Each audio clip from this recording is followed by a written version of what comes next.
if I know I'm wrong, I'm very accountable for my actions. I have no problem apologizing. But over the years, I have noticed as I've grown older, people really don't like to say I'm sorry. I don't understand what's wrong with that. You know why? You know why? Like the pride go ahead. or the ego in a person. Sometimes they don't even want to mess up to the point where they have to even apologize to you. See, with me, I messed up so many times. I got used to it. Like, I've let my anger take control of me so many times. I've gotten used to say, hey, I was wrong. Like, and then you'll get tired of people telling you, oh, you wrong. You got to see it within yourself. Does it make it better if they tell you why?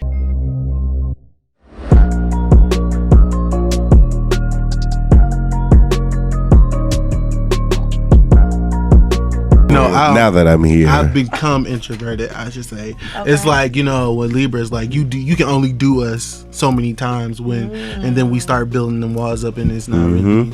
I can't. So you think your past experiences have shaped you to turn it into the more because years. got to that keep me sane, keep me out of drama, keep me out of mess. Can I ask you how old you are? I'm about to be 25. You're about to be 25. Yes. And so at what point did that turn happen for you? Literally, this, we were talking about it earlier when I was explaining my art. Basically, during the summer, I became more introverted because I didn't want to be around nobody because I don't like me. I'm the type of person, I don't want to see everybody get into the back and I'm just sitting there. When I know I'm talented and I know I can do multiple things, I'll cheer you on. Hooray, good for you. But when it comes to me, if I'm sitting there and not doing nothing, I get real down. I get real depressed. Really? And I wouldn't want to be around nobody because it's and then they'd be like, oh, how's this going? And then it just brings up emotions, so I just don't want to deal with it. So it's Did your artwork help you conform with it? Man, what? I'm so blessed to be able to be that talented because, sometimes, I be in a funk. Yeah. And I paint something, and I'll be like, I'll be running around the house like, oh, look at this, look at this, look at this. Yeah. That's really it, to be honest, for real. And then also, what else made me reserved is past relationships. I don't trust people like that, especially Once you get hurt once, it's kind of you hold that on you. Yeah, and it's not even I try to dwell on it because I want to make it seem like I'm a negative person. It's just once it happens, okay, I'm thinking about okay, it's time to move on. It's time to shut that down. It's not happening. It's not it. Yeah, it's not it. I can't. A lot of people guard is up. Yeah, that's what. Especially in this day and age. Oh yeah, a lot of people are wounded. Too many people come into with too many times. What he said. So I guess to further that and kind of to call all of you, I would assume that I'm the youngest person here, right? I'm 22. Well, we got a young gun in here. Yeah, young gun. Right. So as a person who hasn't lived as much life. No, it's okay. A lot of my friends are, 25, 26, 27, 28. Right. My mom is 76, so age is not, the concept of age is not so crazy to be around older people. But my question to you, so you said that that kind of made you jaded. What are things that you wish that you could tell someone else to keep them from being that? So me being 22, not having as many experiences with you, so I have hope. And, I have a bit of purity left in my mindset. In my mindset. Not maybe not purity, but innocence in my mindset. But what is something that you would tell someone else to say, okay, you know what? Here are some things that I would boom, boom, just so you can hold on to that for as long as you can, or just so not even hold on to your innocence, but so you don't have to go through some of those trials and those tribulations that can be avoidable. Wait, okay. Go ahead. Right. You was already in the mess. I'm not gonna lie to y'all. It can't be avoided because we always gonna fall in love with that one person that you think is the one. That's going to attract you and all that stuff physically, mentally, and God looking at you like, what you doing? That's you. I mean, this may look pretty on the outside, but on the inside, this ain't that. Yeah. So I can't really give advice. I mean, I can tell you that there's always hope that you're going to find somebody, or there's always hope that there's going to be people who you actually, excuse my language. I'm allowed to say what the fuck you want to say. It's always, that answers your question. But no, it's always going to be people that you genuinely fuck with, whether it be one person, two people, a multitude of people. But as far as that, I can't really give you advice. Okay, this is what you do to not, because everybody's different. Mm-hmm. Everybody goes through their different stories. I can't be like, okay, freedom. I can't be like, oh, freedom, don't do this. This is not gonna work for you. Da da da. How he know? Yeah. He ain't done it, so he hasn't been through the same thing.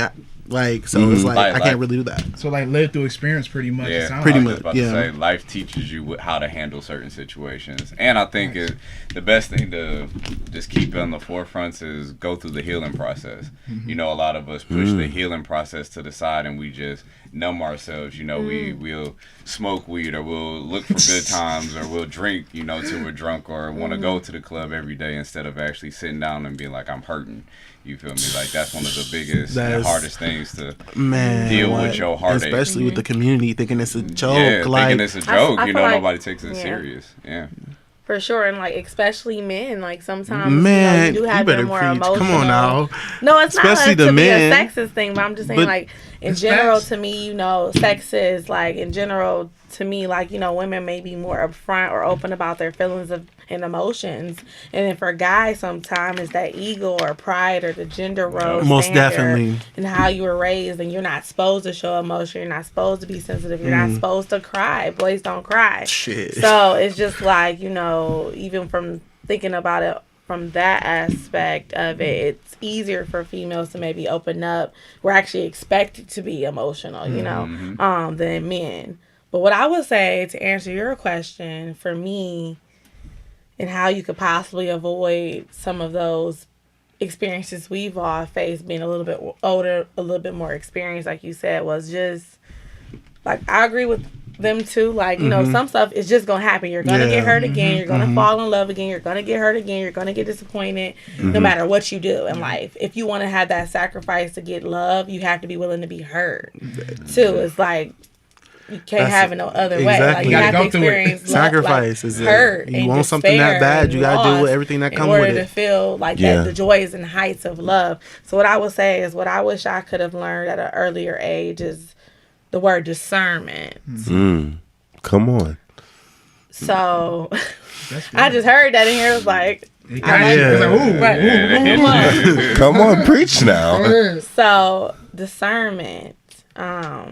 I encourage you to look it up in the dictionary. They probably have a way better explanation than I do. But just the act, version. And I want to hear your version. So I feel like you got a good spin on it too. Okay, but discernment, and how you interact with others, and how people show you who they are, even though you don't want to see it. You definitely got being a good judge of character, looking past a person's self that they're trying, their ideal self that they're trying to present. They're representative. Yeah. The person that when you first meet a person, they represent in a certain way because that's how they want you to see them. Right. But that's your representative self. That's not your real self. Yeah. So they look past that representative into actually who a person is, and believe in people the first time. Yeah, believing people the first time, that'll save you a lot of heartache because us as people, I think we're just so caring and loving, and we want to give back. We want to love and be of service, or to help, to encourage, to give other chances too. But sometimes you got to realize you're giving people other chances and you just giving up on yourself. Yeah. Understand if you're really lonely, or if you really are feeling that person, because a lot of times we're just searching for somebody to help us through a time of aloneness, just feeling lonely and being like, I don't have anybody on my side, so we gravitate to anybody who gives us any type of shine, be like, I'm here for you. They can be doing you dirty as fuck. They can be talking shit to you, arguing with you, but then, but he gives me good hugs, or she knows she there for me. But that, sorry to cut you, but that's that. I couldn't. And that's what made you cut it off. Yeah, because that right there, because first of all, my mouth, my mouth, bro. I can't. Like, I'm not gonna allow disrespect too much. Like, I'm a hothead. I ain't gonna fake. I'm gonna keep it. I'm not gonna allow disrespect. That whole he may dog me, but who? Yeah. Who? Yeah. Who? I can't do it. Like, just speaking on the younger ones, because a lot of us young, we put up with a lot of shit that growing now at our current self, I ain't putting up with that shit. You know, like relationships teach you a lot. We came from that place already. Yeah, like time for growth. Yeah, you put up with a lot in your earlier relationships because not as many people just jump into them anymore. That's me personally. I just don't jump into them as quickly. I used to just jump in because you're feeling that person immediately, but it's always immediately. It's a connection immediately, but you have to see and grow with that person to see if it's meant to stand the test of times. Right. Because if not, it's like, all right, you can blow away like a leaf on a tree. I need to see if you're a branch. So and can you ever get to the root? Yeah, because branches they break too. I'm just saying they break too. I need the thickness of the tree, like the foot. I need that. I can't. But sometimes it's good to have those branches because that means just because that means you grew together, right? And branches bear fruit. Right. And you know. I like how you're in nature with this. If your relationship don't bear no fruit, what you doing? Yeah, there's a lot of if you can't find joy, if you can't find happiness, if you can't find peace in your relationship, you're not bearing no fruit. But but you have to find that within yourself before you hop into a relationship. Because right. People. There is a such thing as false fruit. Come on now. Yeah. Trees need good soil. They still need water. They still need sunlight. They don't survive on their own. Yeah. Exactly. But they have to bear those fruits because me and you. But hey, son, you shining, I'm receiving. I bet you I'm gonna bear some apples in a couple days. I got you. Don't even worry about it. Don't even let that bother you. But I feel like not to be disputive, but as far as I want to bear the fruit on my own before I get into a relationship and then look forward to bearing the fruit with you. Our relationship's gonna bring this, healthy, but what do I do after our relationship if our relationship doesn't work? I'm always looking ahead. Okay, am I gonna be good? Am I gonna be mentally stable when you're gone? If it's maybe because I look too far ahead. No. But it's just I can't give you my all and not have given myself my all before. You're that's you're that's you can't. You can't because I want to chime in on that because I got something to say. I was gonna say real quick. Go ahead. That's something. You call me Z. You know me, so yeah. Yeah, no, it's cool. But I be doing the same thing. Yeah, he do too. He be like, Zaire, freedom. So yeah, no, that's cool. But finding self before a relationship is one of the most important things you can do because having a grounded, just like going back to the tree, you have to be grounded within who you are before you can start to grow, with somebody else. People think, oh, well, I'm fucked up. I can jump in this relationship and grow. No, you just putting all your turmoil and making her have to deal with it. So toxic. So what's your journey of finding self though? Finding you all the way around. So how do you go about doing that though? Give like a scenario. Okay, so just like him being an artist, spending that alone time, being like, all right, these are the trials that I had to go through. Talk to yourself. I'm telling you. People be thinking I'm like, if you talk to yourself, have a conversation, you know your triggers. Say something happened and you relive it, you keep reliving it. That's yourself telling you okay, I could have did this in this situation, I could have did this in this situation. So you know how to approach it the next time, and you know how to you know your triggers. Exactly. You don't. You learned it. People be thinking talking to yourself. Oh, you crazy? He crazy. Y'all do that shit. No. Hey, self-improvement, though. That's how you improve, Only your best teacher is going to be life in yourself. So exactly. Get comfortable with talking to yourself. That's what you like to do. That's just imagine being that powerful. That's a power within itself to know how you're going to act before you get in a situation so you can remove yourself from that situation. But that's knowing self. Exactly. So you removing yourself from that situation, that gives you a whole nother power. Like I know this is going to make me mad, so I'm going to walk away. Just know I'm going to walk away. I'm going to let you have that one. It's not going to be too many I let you have, but I'm going to let you have that one. Yeah. That one, you can have that. And I think that's a sign in itself. If you are willing to take an L for something, if you're willing to boldface, okay, you know what? I'm gonna take this one. Yeah, that shows how much growth. But okay, I had something really good to say to comment on what you said, but now I got to comment on this one. Go ahead. But what gets me is what makes it so hard to take an L for some people. Let me tell you how I was raised, how I was brought up, or just the person I am. If I know I'm wrong, I'm very accountable for my actions. I have no problem apologizing. But over the years, I have noticed as I've grown older, people really don't like to say I'm sorry. I don't understand what's wrong with that. You know why? You know why? Like the pride or the ego in a person. Sometimes they don't even want to mess up to the point where they have to even apologize to you. See, with me, I messed up so many times. I got used to it. Like, I've let my anger take control of me so many times. I've gotten used to say, hey, I was wrong. Like, and then you'll get tired of people telling you, oh, you wrong. You got to see it within yourself. Does it make it better if they tell you why? No, because this is why you can tell me I'm wrong and I can already assess it myself. I don't need you to be like, okay, because then that makes you think like I'm childish and all that stuff. And that point. Exactly, you telling me, okay, that's like if I'm in a relationship and I'm sitting here and we having a conversation and I'm already apologizing. Well, do you know why? So then how do you move on? But this is the thing. Okay, you can tell me I'm wrong, but it's up to me to assess the situation and for me to see it. Because just because somebody tell you that you're wrong doesn't mean you're going to see their point of view.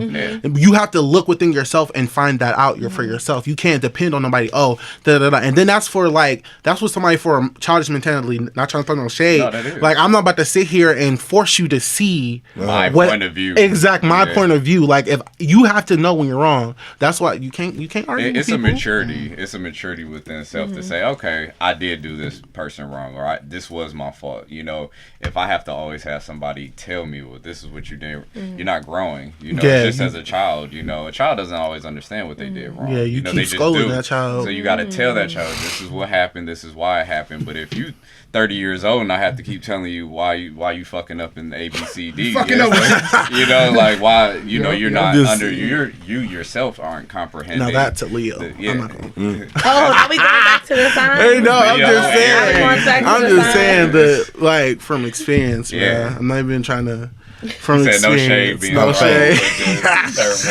But yeah, I could say Aries is like that too. It's certain signs they just have a lot of learning to do. Growing in general. A lot of growing up to do. But it's just people. We have to understand our own faults, and just own up to it. It's hard to own up because inside you're wrong, but to tell that other person, it takes a humility, a humbleness, a lack of ego to be like, I'm sorry, I hurt you, I did this. I'm sorry. And actually be genuine.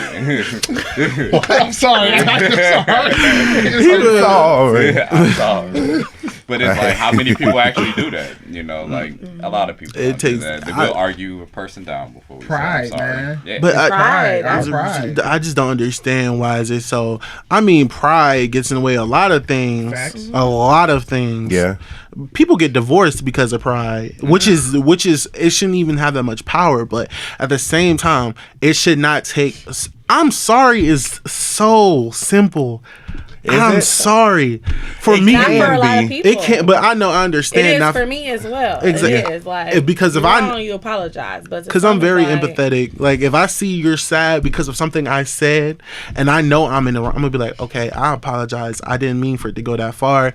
Where can we move on from this? So you're a little bit more considerate because some people don't. They don't care. Yeah, a lot of people. It's a lot of people that how don't they care. feel. How they feel. They don't feel like they gotta explain it to you. Exactly. So, imagine matching up with someone like that. Y'all not equally yoked. Like y'all not even. I'm giving you be my. Able to communicate well. That would trigger me. Yeah, and that go back to kind of what you were saying before. That's what I was gonna comment on before when you first brought up the topic of like you giving your all and now you're not willing to do that. But I think it was Ayanna Van Zandt that said, I love her work, by the way, but something about it's the difference between being selfish and self-full. My cup's so full that it runneth over. My cup got to be full. You basically can get whatever spill out of my cup because I got to make sure I'm okay. I got to make sure my cup is full. So when you said going into a relationship and then when it ends, you got to know where you are. You do. You're right. That's a very important thing to keep in mind because people lose their selves in others. Yeah, and that's I've seen it exactly, and I'm so glad you said. I'm so glad you said it. True. I can't. And it happens. It really does happen, and it's sad. Scary. It's really scary. It's scary how it's a really person scary. can affect another person. It's really scary. Is it that? And what is it about is it their actions, their feelings, their emotions? It's always a combination. I personally think that's about that connection. You talking about basically connecting with someone so tight that you lose yourself? Well, I'm saying I'm saying the concept of you letting someone affect you and change the way that you feel. You know what I mean? You have to. For me to answer that, from my perspective, my opinion is like there's something wrong with self. Now, granted, we all have issues. We all have things that we need to work on. That's everyone in this whole entire world. But there must be a void within self because to get so enmeshed with a person, infatuated, attached, is not healthy. So exactly. I'm It's thinking something you've been it's a yearning in that void person. there, and you're getting that feeling. Because if you think about it, especially if you experience the same situation over and over with multiple different people, it ain't them, boo boo. It's you. It's something. So and then it's not the person, it's the feeling. Exactly. So that feeling. You like- searching for that feeling. You looking for that feeling. That feeling feels the same, but it's a different person. Exactly. You don't experience the same things with different people. You just don't. Exactly. So You're it's that attracting that. You're attracting that into you're bringing that negativity into your relationship. My mom always say that it's not about who you date, it's about who you attract. It's like It's a reflection of you. Exactly. Like if you giving out all this negativity and you hopping from a relationship, what do you think? You think you're gonna have a longevity relationship? You think that's realistic? You're gonna get the same thing you've been giving out. Exactly. It's a lack of self identity, you know, like who are you before this relationship? You know, that like you said, when you connect with the person, be like, oh, we're growing together, we're going through this relationship. Yeah, you're gonna, you know, if they're feeding you whatever is in their world, it's gonna become a part of you. You know, you're gonna adapt certain habits, you know, do certain things like them. It's just natural. It's human nature. You know, just like being a child, you know, you grow up acting somewhat like your parents. You feel me? And your surroundings. So, it's the same thing in a relationship. But if you never take that time to step away, who am I outside of this relationship? Exactly. You really have a lack of self. You don't know who am I because you've always been with this relationship with these people with this to fit in, to do how they are. Exactly. So stepping away and being like, all right, I need to find out self. I need to figure out who I am. What I am. Right, you know, right. these are the type You of ain't relationships never I lied, like to brother. be in. This is what I like to. I like to travel. You know, I'm not a homebody. That girl might be a homebody, so that's why y'all clashing because you always out, but she like to be at home. You know, you might like classical music, but she's a rock star. You feel me? It's certain things that, you know, you grind or just gonna bump heads with sometimes. So you gotta understand, like, this person I can grow with because we're just gonna flow instead of do all of this all the time. So finding out who self is going to help push you in the right direction to eventually crossing paths with that person and who you're meant to be with. And then it might not last, but it could be like that branch until it's meant to break off. But then a new piece will grow.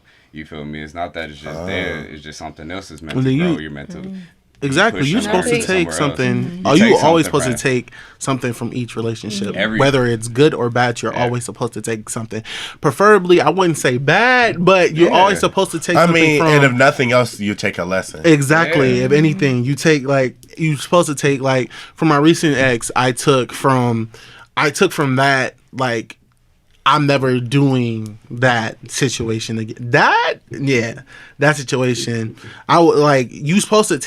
You're really supposed to take something from each relationship. And then you learn from that. When you learn from that, you also are learning yourself. Because just like how you said, if I'm a homebody, I don't like going nowhere. We can chill here. I got the snacks. I'm cool. We good. We don't got to go nowhere. We can chill, you know, watch anime. we good. Yeah. But if you want to go out, party, I'm gonna be like, Yeah. Well, That's why? not me. Why I gotta do that? Exactly. Jack. But then I'll also sacrifice, because that's when it comes into another point of a relationship is sacrifice. I will also, like, if I'm willing to sacrifice me being uncomfortable and going out, then you got to give it's a give and take. It's not. I hate this segment 50-50. I feel like you should give 100 both ways. 100, yeah. Like I don't like the 50-50 segment type thing. Yeah, no, because it's like, if let's say, like how you say you're a homebody, but he promotes clubs and stuff. You know, just come out, dude. Let's just go have a good time. You know, you want to be that supportive. It shouldn't be I have to argue you down just to get you out the house. It'd be like, you know, I'm gonna sacrifice this little bit of time, but after we done, we coming home and watch. Exactly. Like, we're not doing that. Like, it's a little compromise. I don't know why. It's like, and then especially, have y'all ever felt? Okay, I'm gonna get a little weird. Okay. Have y'all ever felt like y'all have different energy in different places? Hell yeah. Like when I'm in Toledo, and I'm with my friend Zaina. All right, I want to go out. Yeah. I want to, you know. Yeah. But when I get here, just like my sister's birthday. Shout out to Amber. My sister's birthday was last week. She literally had to like keep asking me to go out, because it's like when I'm home, I don't want to go out. I don't want to go. But if I'm like out in college, like it's nothing. It's the energy. Exactly. It's the energy. And then when it comes to Cleveland, no shade, y'all don't know how to act. No, that's true. I'm just saying. What you trying to say? I'm just saying. Bro, we from here. You already know we don't know how to act. You know. Speak for yourself. Sir. Yeah, it depends on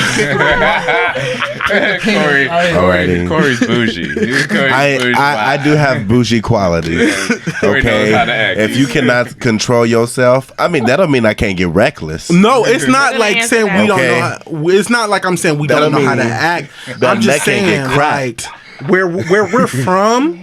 Us being millennials, I still believe that we're millennials, even though we're old. No, we are. But no, like we are old. Not saying.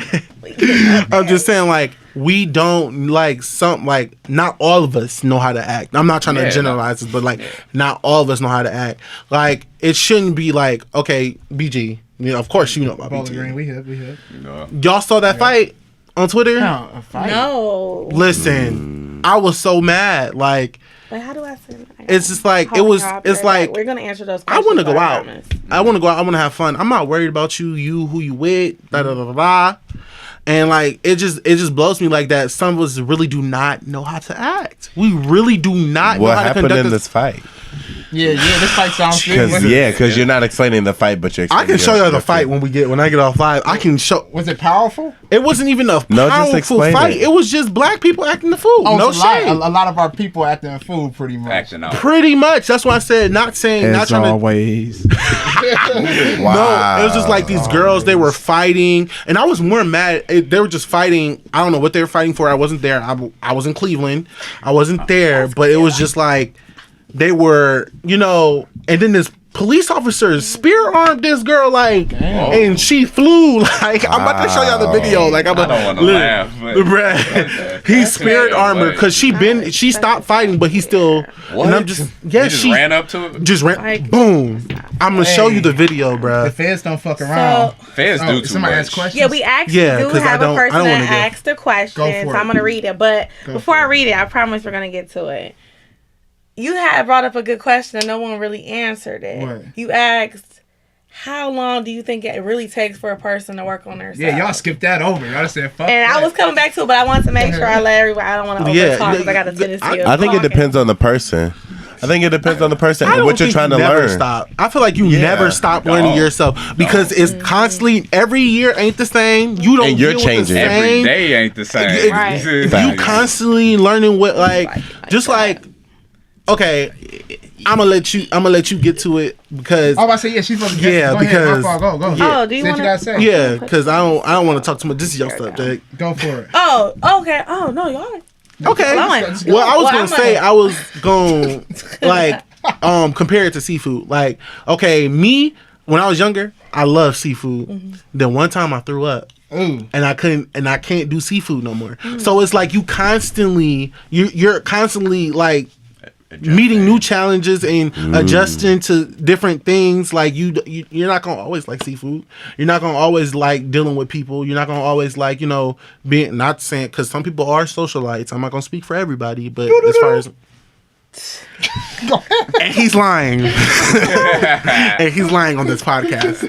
Yes. So what I would say is about learning yourself. I think it's a forever process. Yeah, you can't just how they say you never can really know someone. You could be with a person and you think for like years, and you think you know a person, and they do something unrealistic, something you would have never even imagined. So I think when you really work on self, I would say I'm 26 now. I really started to work on self after I turned 24. That's when I had to experience some things that really, brought out my testimony in life. But I would say definitely 25 is when I was like, you know what?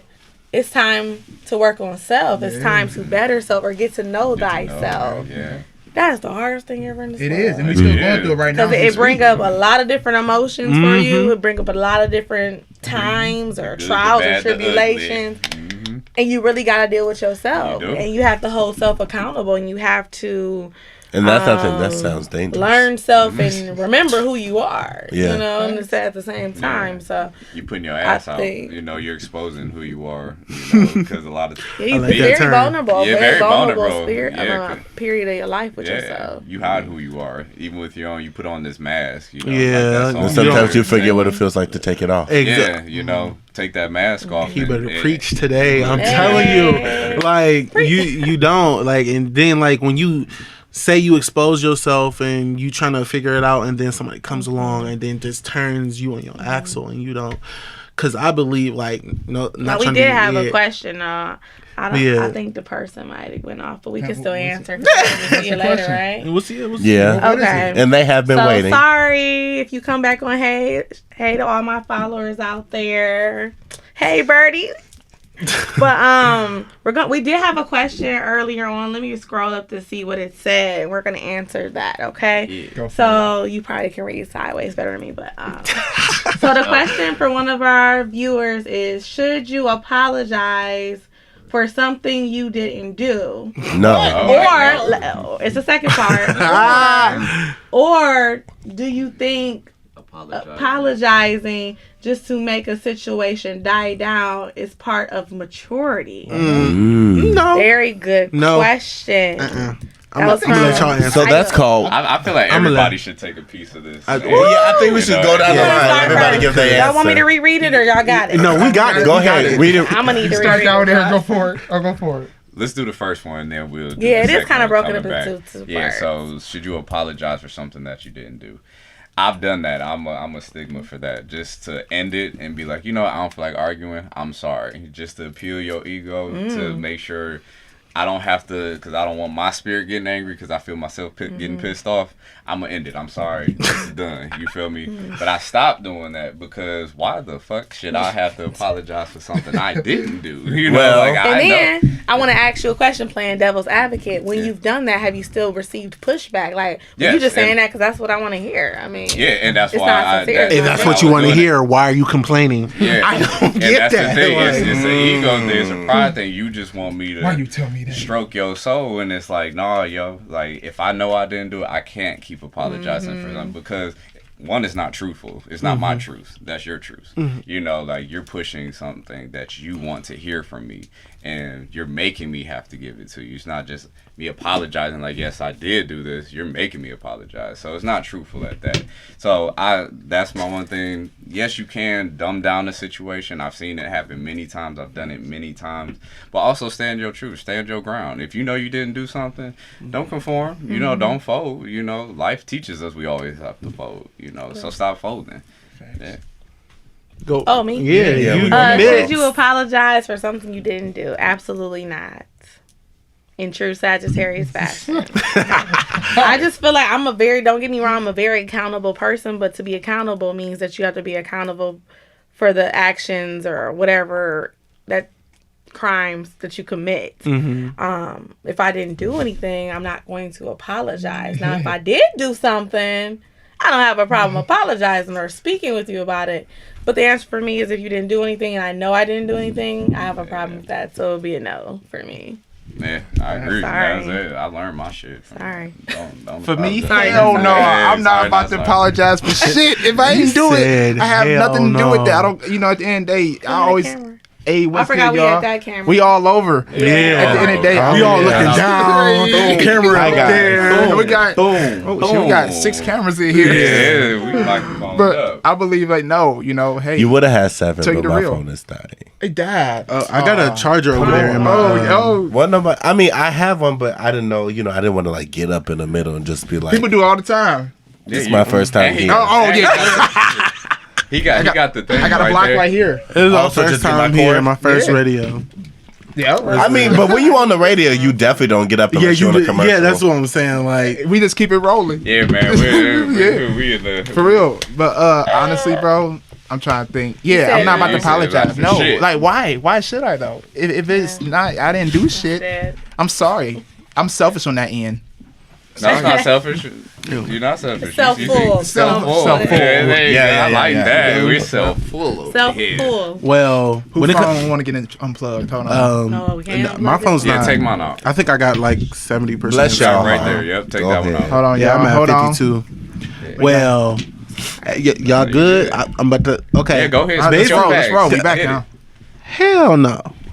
You got me fucked up. Like, no, because literally, I've never been the type, to stop. Like, when you get into an argument with me, like, if you choose to, because I'm not an argumentative person, but once you get into arguments with me, it's a whole nother ball game. I'm not going to sit here and, like, I feel like that's belittling my worth, in a sense, because I know I'm not worth you yelling at me right now. Like, you arguing with me, and then me apologizing for something I'm being accountable for your actions? No. How are you going to grow? No. No. You better learn your own. Exactly. Learn yourself. And if that causes me being selfish. Hey, we did answer that question, by the way. I hope you were able to me tune being in and selfish. listen to it. Oh, we're answering it now. If me being selfish, really, with me, like, that's how you keep your sanity. Like, you're not about to sit here and be like, and then, like, people actually built that thought up in their head. Like, they'll actually conform to that behavior. Like, I actually did cause this. No, you didn't. And you shouldn't have to feel like you should. Like, so the guy who, I'm going to let you finish up, then I'm going to say what his response is, because I see he just responded to us on here. So I'm going to read his response. But I'm going to let you go ahead and give your side to the question. So I kind of agree with the general consensus of no. And I think only because, I mean, that's for real. That's fact. Right. And the idea behind that note is that when it's time for me to be accountable, I should be. Yes. And if I'm going to hold myself accountable, if we're going to be in a relationship, you have to hold yourself accountable, or we shouldn't be in this relationship. You know what I mean? Just because we are uneven, we might not be evenly yoked. It could still be 60-40, but you best believe you're going to put this motherfucking 40%. The whole 40. You was looking for the whole 40, not 39, All of not it. 39 and a half. Okay? I need my 40. quarter, I need my dime, and I need my motherfucking nickel. not the quarter. Okay? Bring it. Because I'm bringing my 2 quarters and my dime. And put together, we got that 100. Yeah. Okay, That's fact. So let me read this response because That's a good one. It's getting buried here. So the guy, first and foremost, is not from America. He is from Africa. Yeah. So he said, "Where I come from." So that's what he's referencing. She's internationally known. Where I come. All right, I had to tell him. Internationally known. Not- Go ahead. So he responded, Internationally. "Where I come from, knowing when to apologize, which involves apologizing for something you didn't do, sometimes is a part of being responsible." Also, he said it is definitely related to culture. So what is the second part? Because remember, we had 2 parts to this Right, question. we did have 2 parts of the question. So I think let me that's a scroll back trained up and mentality, see. though. That's a whole other type of. And I also feel So like the second part of his question was as follows. Or do you think apologizing just to make a situation die down is a part of maturity? Hey, that's what I answered. So that's where the lines get gray. Yeah. I feel like the lines get gray right there because in some situations, if nobody is willing to fall on this sword, if your love is strong enough, y'all know that love is gonna break. And so if you're committed to your relationship, you know what? Like you said, in that specific situation, you know what? I might say I'm sorry, and I'm not even sure exactly all of what I am sorry, but I know I am for sure sorry about that part. Because even though it might not have been the thing that broke the camel's back, I definitely know there was some weight on it. You know what I mean? And that's kind of where the responsibility may come in. It's not in that final straw, but it's in the reality that, you know what? It do take two to tango. Okay. You know what I mean? You can't play chess by yourself. I will be tangling by myself. I'm just telling you. And then, but don't you think that's a scary mentality? So you want to be in a relationship, but you don't sound like you want to be wrong. No. But this is the thing. I'm able to admit when I'm wrong. I can admit when I'm wrong all day. Wait, first of all, I heard your little slick comment. Chill out. Chill out. Right, these lights is too bright in here for all that shade. Exactly. Chill out. But no, I'm able to admit when I'm wrong, but me conforming to your ego and making you feel better about yourself by me saying I'm wrong is no. That's so you're saying you have never had to stroke your partner's ego in your relationship. And you see, I'm single right now. So that's a no. No. So, okay, and I guess this is kind of a piggyback off of his question. So, in that responsibility, it's sometimes that is kind of like stroking their ego. You know what? You might not be right, but I'm going to say I'm sorry. I'm going to say I'm sorry. That's stroking their ego. Interesting. That is stroking their ego. I can see why you said that. That's when I used to do it. And I can see why I'm not doing it.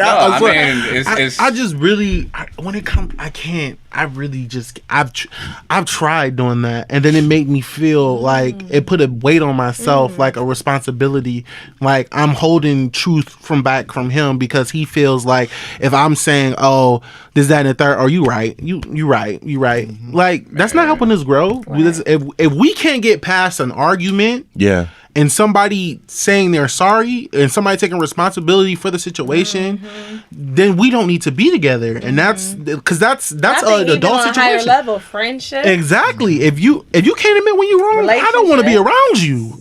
That's dangerous. Choose entertaining your life. That's a lot. And that's a danger. You're right. That's a dangerous mentality. You can never admit when you're wrong. Yeah, that's kind of narcissistic. A little bit. It's a little bit of that narcissism. And we don't tolerate. I mean, I went through that phase though. I used to do that a lot. Okay. Though. I'm not gonna lie. Speak your truth, man. That's my truth. But that shows maturity, and that's what we're talking about. Oh, okay. Yeah, it does make you God bless you, because there's not too many people who can say, "Oh, I did this." I did everything. I'm talking about. I'm human. That's how I know about it. I'm pretty sure we all went through this some type of way. And that's the crazy. I feel like people are scared to be human. Like they're scared to make mistakes. Be real. Like they make like their flaws make them up. Yeah. Like they do. I don't believe that though. It's not the sphericalness of the moon that makes it it's the craters. That's what I'm. That's what I think. But listen, I've dated someone who had plenty of flaws. Like it. But that didn't matter to me. Like I don't look at people's flaws like, oh, this is what you're gonna do to me. If I'm looking at that, we're not gonna be in a relationship. It's like maybe because I'm taking an optimistic approach. I want to get to know you for myself, not from your previous. Oh, I did this in the past. From what everybody else perceives. Exactly. Like that's what I'm talking about. Flaws. Like, okay, I did. No. Okay, that has nothing to do with me. I'm totally different. All I know is you're not going to do it now. And if you do it now, you see, like.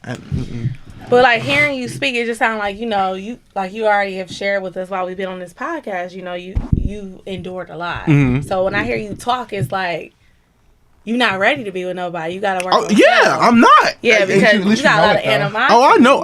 Because you've been hurt. Exactly. People hurt people. It's very mature of you to know. And this is exactly why I'm not ready to endure those pains again. Because like I talked about earlier, in order to feel the highest heights of love, you have to feel the depths of despair, of sadness, of hurt, of my life is over for some people. Like we're talking about being enmeshed like that, those soul ties or like those attachments with people and those infatuations we spoke about earlier. Yeah. I like that word.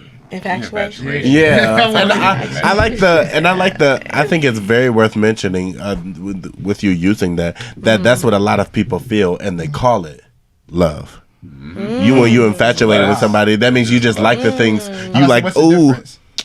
Okay, if I'm I'm infatuated with the way that you make me laugh. I'm also infatuated with your titties. I'm infatuated the way that you ride on this dick. I'm infatuated that you don't spend my money and you save it. You know what I mean? But in reality, you save it in your bank account and not mine. Right.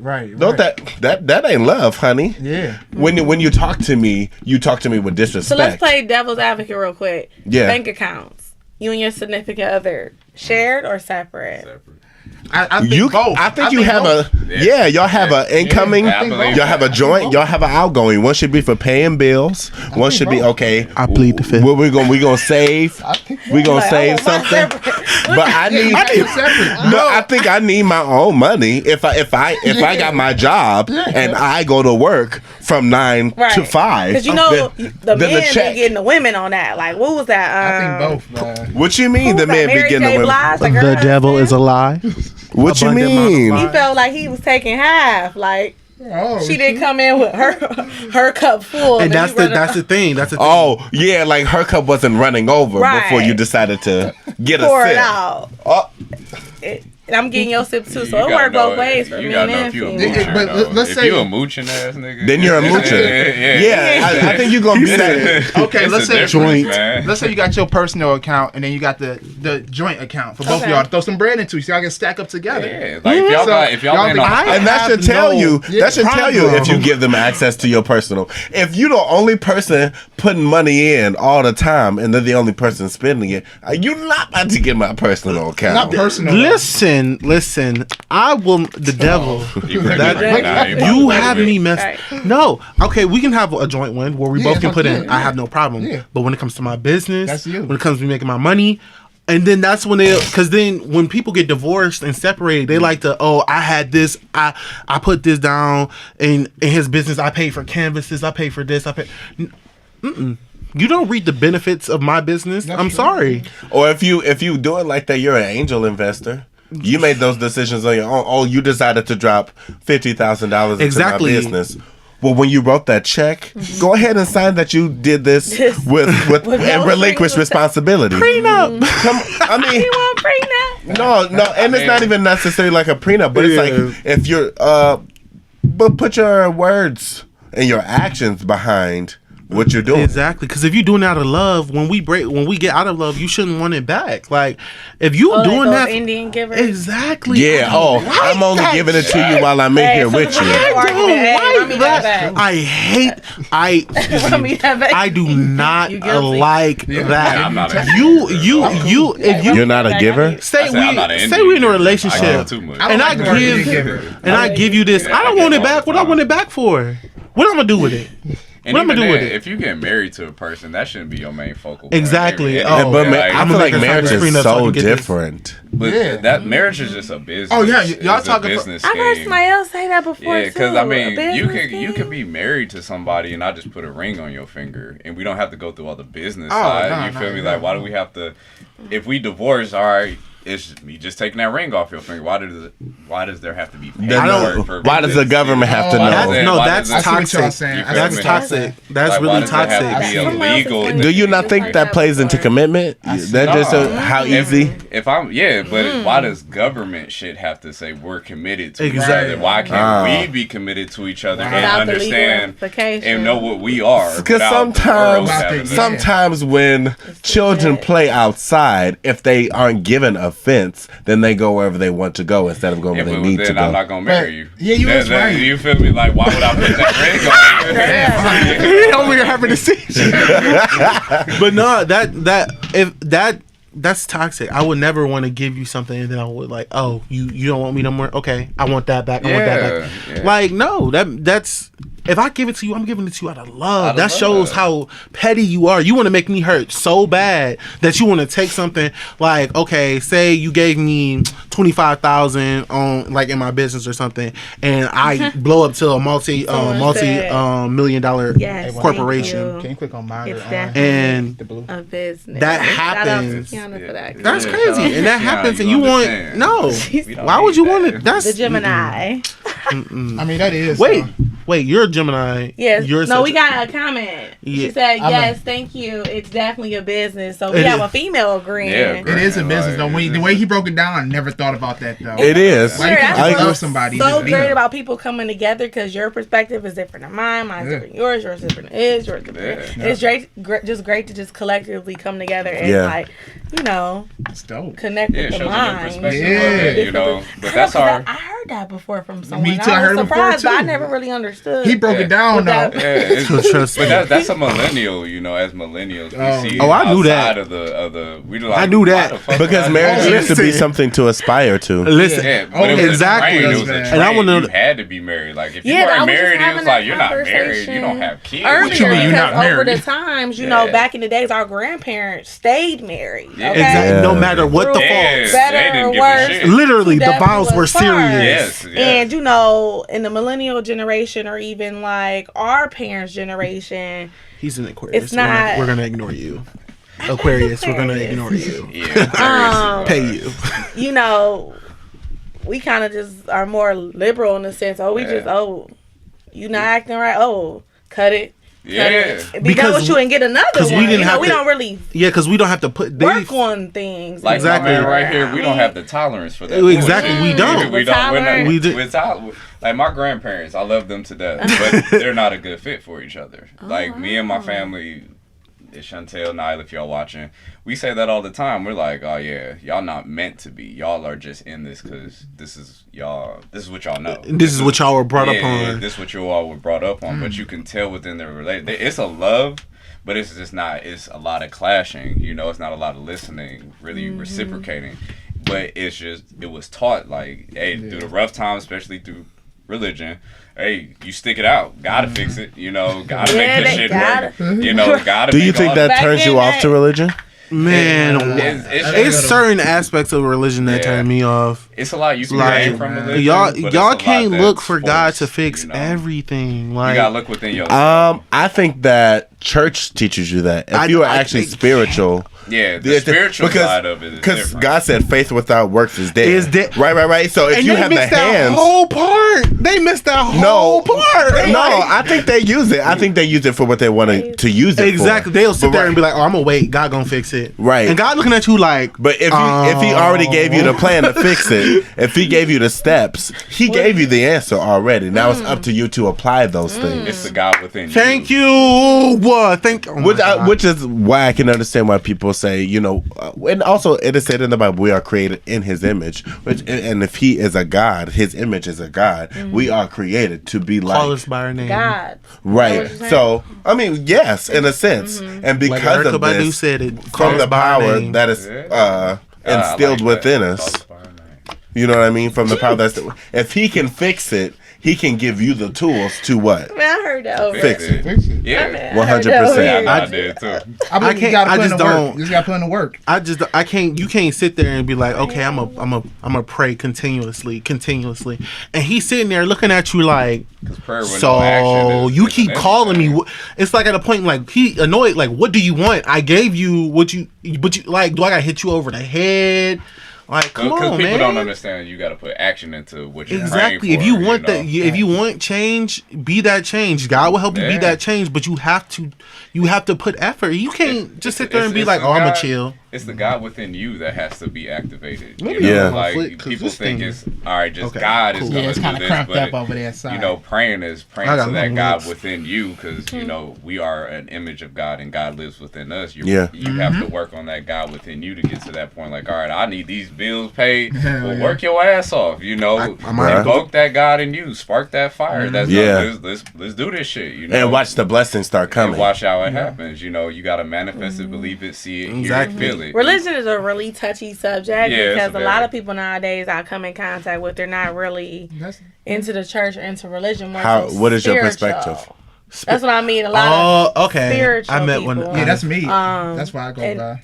Yeah, nothing's wrong You're more with that. spiritual than I think, religion is always a very Mm-hmm. touchy subject when it comes to like people because It's people. I can think tell you was raised in the church. I was, but I also have. I've church. had a lot of time outside of church, right? And I didn't find church because my dad was a pastor or because I grew up in church. I found spirituality and religion through my experiences, through my trials and through my errors. God for yourself. You gotta know it for yourself. So I think.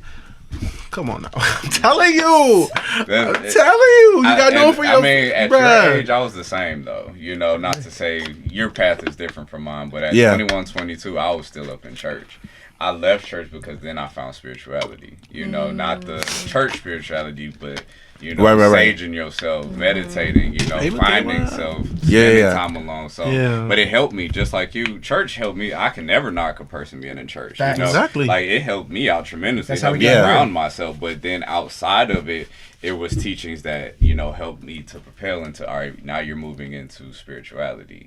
This is going to help you. Just like if we have a comment, I don't think it's a question. Hey, I see your live cut off, bro. Yeah, I'm about to restart. Go ahead, do you need it Ashley. on the charger? Okay. No, after 45 minutes, it's shut off. So you have anything you want to talk about? We have a comment from Ashley. She's saying, actions speak louder than words. Let me see that work, boo. Yeah. True. Ooh, Let me see that. Is that a twerk song? Yeah, right. That's I hope I said it right because I was like reading it sideways. I'm like, okay, actions speak louder than words. Let me see that work, boo. Gotta do it. Exactly. Ain't nothing to it but to do it. Gotta do it. Yeah. When you start doing it, though, it's the universe actually helps you out throughout that journey. And I will say, exactly. what? I was gonna say this earlier, but I'm glad I saved it for now. So, I was looking on my Facebook. So, he told you, I guess, well, you guys both know, but I'm a musician, right? And I started writing songs when I was like 9. I started playing piano when I was like 8, right? Sweet. But I even look at last year. Like last year, I was just about to wrap up what I consider my first tour. Right, and I look at what I was doing at that time, like playing at places like Cleveland Urban Winery and the Grog Shop in Wade Oval. And when I was playing at the Grog Shop in August of last year, I was the first person to go on the stage. No, I was the opposite of the headliner. And then this year, I'm headlining the Grog Shop. You know what I mean? That's powerful. So seeing those things happening, from getting declined to play on Ingenuity Fest to playing right before the headliner this year, things like that, from thinking that I couldn't do anything to thinking I wasn't going to be able to go out and do those things and follow my dreams and build on my passions, to seeing those things fulfilled and the fruits that they have bared. Yeah. I think that all kind of takes that work. You know what I mean? What if I wasn't the kid who was like, you know what, instead of going outside and playing, this time I'm going to be in my room and I'm going to write this song. I'm going to work on this. I'm going to work on this track. I'm going to work on my vocals. I'm going to be intentional about my actions. No, you know what? I can't focus on that right now. You know what? Because this is calling me to do something. Right. And then I'm seeing, now that it wasn't necessarily just a branch that I was walking on, but that was a sturdy part of the trunk. Something that I can climb up on, so that I can get higher on. Lord have mercy. Amen. Hello. No.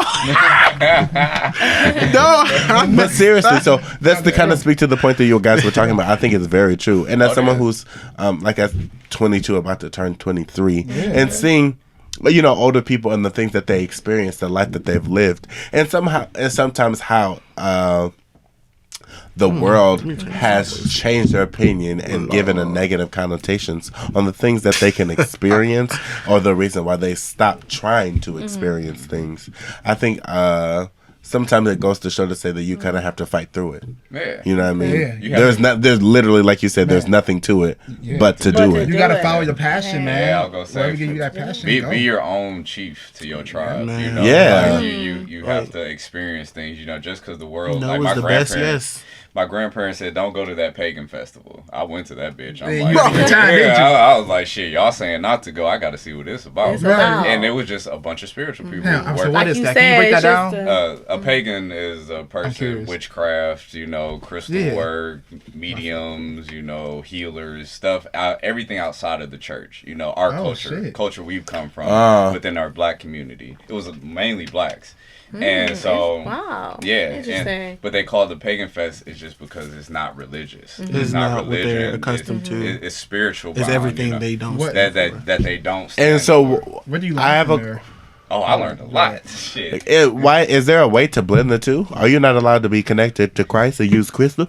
But see, that's the thing. Religion teaches you. Religion teaches you only believe in the Most High for all that you need. He's going to protect you. He's going to do this.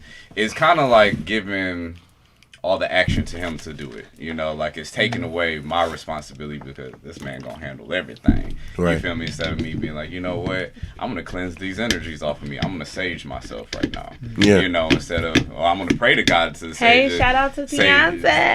Yeah, Beyonce. But Beyonce. Or Tesla. She bougie too. But it can be blended. Our friend Calvin, who's here, he meditates, works with crystals and incense and stuff and oils, and still goes to church. She's a good blend of showing you can have a good medium of the both. I think that's something that needs to be practiced, showing it's okay to have crystals and meditate with that. It's nothing evil about it. It's nothing scary.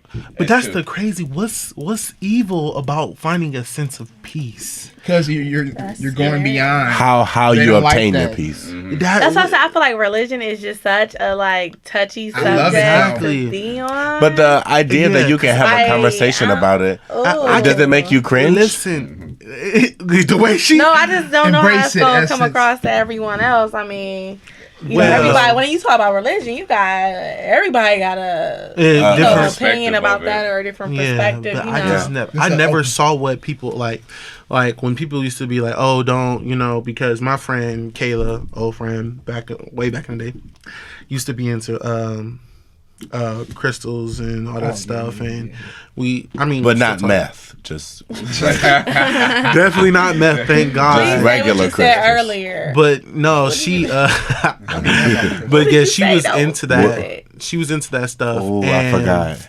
Damn. My aunt got wind that I was hanging out with her, and she's like, "Oh, you better stop! You better stop!"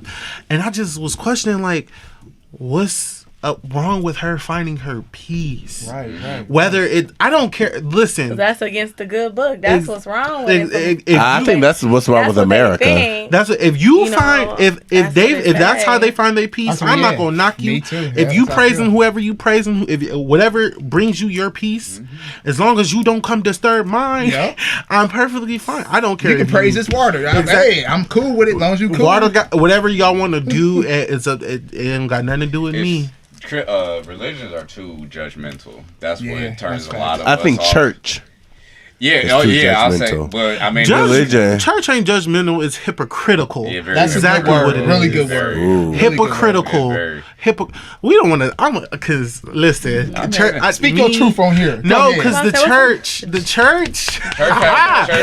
church, they will beat you with the same book that they would beat, that they were beat with, to keep them in line. I don't I'm not trying to say, oh, I'm opposed to Christianity, I'm still, the ghetto Christian. Right. But at the end of the day, I don't understand why it's such a hate towards gay people. I still to this day don't get it. Because they don't understand them. And then anything that people don't understand. They understand them. Yeah. I just don't get I don't think so. It's a lot of gay pastors. Okay. Right. Let me hang up. Okay. Right. So being, go ahead. I think the idea that you having sex with another man and being gay are not the same thing, and I will tell you why. You can be gay and be very happy. You can be hopeful. You can have a fruitful relationship with people in general and not have it be about sex at all. Yeah. You know what I mean? You can live a humanly life and be a homosexual at this point, right? But they think because, you know what, when you step in these four walls, your sins are magnified over mine. But he said, you without sin cast the first stone. That's why I like knowing the Bible. I just don't understand though, like people, the church is just so hypocritical. You want us to find love, you want us to be happy, but in order for us to have happiness, we have to follow the rules. And now, if the rules, right? And if the rules don't accustom to us, and we're not happy, you want to say, "Oh, what's wrong with you?" Yeah. I know what you mean. Like, it's like you're stabbing me and asking me why I'm bleeding. Like, what sense does that make? I think that you should be hopeful. Who? You hopeful about what? So I'll tell you. I'll tell you a story. So in the village of Sodom and Gomorrah, right? That's a famous kind of like homosexually tinted story in the Bible, right? And Mama used to beat me with it every day. And you hear her talking about how they burned that city down and it was full of sex and gay people. Wait, let me finish. And so that's what it spoke on. How it kind of the denotation of what that city meant, right? But what did Jesus say? He burned it because not one person was willing to change their ways and be saved. Why? Why would I don't think it had anything to do with it being gay. I think it had to do with their mentality. If you are not willing to change, you can be sinful. If you are just out here exposing your body, when he said my body should be the temple, maybe your sin wasn't that you were having sex with a man, but that you just gave up on all of it. Yeah, I'm not disagreeing with you, but listen, the whole hopeful part, be hopeful. Listen, because salvation is when people in religion, when people salvation used to tell is real. me, "Oh, you going to hell?" You with gasoline. People used to tell. Real? Yes. My family's churchy. Oh, you talking about because of your. Okay. Exactly. People used to tell me, "Oh, call me a faggot, you going to hell, this that gasoline draws on." I used to look at them and I'm like, well, if that's not trying to, speak that into existence, but like, if that's where I'm happy at, okay. Like, you sitting here condemning me to a place that you may not even know, maybe fictional. You never know. But you're sitting here condemning me to a place because who I am as a person is against what you were taught and what you were, Can I ask you a question? Always find what happened. Can I ask you a question? I had a after this, Everybody taking it a different spin. Okay. So you've experienced it. Have you ever tried going to a different church? First of all, my church fine. I wasn't talking about my church. I don't know. You have kind of this really jaded perspective. Yes, you are pretty much saying that the church is known for condemning homosexuality, but there are churches and there are specific types of churches. I know there's specific. Okay. So we get there's certain different types of churches, and all that, and but there shouldn't be church. It should Go for it. Okay, there shouldn't be churches. Specifically for gay people, or we should all be able to kick it. Right. Like, it shouldn't be, this big sin causes us to be divided. And that, listen. So human are still human. Can I say one thing? Exactly. Okay, he's just saying if church is a place of sanctified and people are loved and accepted, then why can I be accepted for something that do I gotta be ostracized? Right. that you disagree with and that you're not comfortable with? Right. And I'm saying that perspective exists, but the fact that there are humans and humans fall short. Not every church you go to will be like that. And not every shepherd that leads you is a good shepherd. And that's what I was gonna say, but it goes back to the pastor. So that's what I'm saying. That's why I said, have you tried a different church? You said my church is fine, but your perspective is very has a negative connotation. No, it's not my. Again, it's not my church. It's the churches that are you said okay. It's gonna be. Let me say it like this. And this topic is very. Let me say it like this. Okay. Some people switch it. We can switch it. No. Let's some bring it to people in this the a worldly church. view. Yeah. Okay, some people in my church are like that. Are you willing to save the church? Don't say it. I'm just playing. Trust me, it's never been a thing. It's never been a thing. Literally. She said, "What's the church are you referring to? But no, there's people in my church that are like that, and then it's not like a big generalizations that the black community in the church is very homophobic. So it's a general statement. I'm sorry if you felt like I was talking about my church in particular. See, I know to handle folks, but it's still like when it comes to them being accepted to everybody and being open to everybody. Just like it was a video I will never forget, and I cried. Like it was this video on Facebook where this man was at the pulpit cussing out a transgender, talking about why do you have on that. That I will find the video for y'all. It's a lot of videos we got to look at. So and therein lies well, not every shepherd. It's exactly. I never disagree with you, but the thing is, it's like they shouldn't have to endure that when they're just trying to get a sense of peace. But you just said that you're always gonna encounter hurt. I know, but I'm just saying we shouldn't have to. I'm not saying you're not going to, because you're gonna face a lot of stuff. Again, I'm not saying you're not allowed to. But that's always gonna be the problem. Exactly. When you follow man. Man is always gonna have a flaw. It's always gonna have an issue to where you're not accepted. Where if you're just a random gay person going to a church, you should feel like I can go here and be accepted. Exactly, just like a black person in every other situation. Church, but just being called to go there, you're like, I should feel accepted. I should feel safe. I should feel comfortable. You feel accepted. So, but following man, like he said, there's always going to be the devil's advocate. There's always going to be the one who knows the Bible but is going to preach in their own way. You feel me? So that's just man. That's why following yourself will lead you to God. Understanding who you are. And that's I think that's why I said that, because and this is not like a toot of a horn, but I think I would be a good example of what it looks like to have a good relationship with God and also be gay. Like I have no problem going out and you're fine. You are. You are fine, and you're fine because God bless you to be fine. He do that at the gym, and he do. But you know what? I'm not here to offend you. I'm not here to pressure you. I'm not here to make you angry. I'll go by my motherfucking day. Or everybody has their looks. Okay, I see that. But why are you looking at me like you wasn't looking at her titties, huh? I was. Wow. So you gonna judge? So I think, like I said, this was like a really good topic on a worldly view. Point. Maybe we should bring it to Cleveland with the next segment. Bring it to Cleveland. All right. What's up with Cleveland? I do. The death rate. That's what's up in Cleveland for sure. Oh, really? I don't know about. I mean, it's sad because we all follow what y'all follow, like the Cleveland. I don't know. When I tell you, I'm so tapped out of reality. You done with Cleveland? Cut that off. What? With Cleveland? It's not. I'm done with Cleveland. I'm just tired. Like I'm tired. I'm tired of it in general. Like it's always a black body. Like I'm tired of it. Like wait.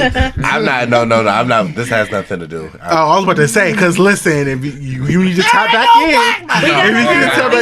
What's a really good subject we can discuss right now? I got one. Like a really good one. Okay, so the question was, can you be pro-black and date outside of your race?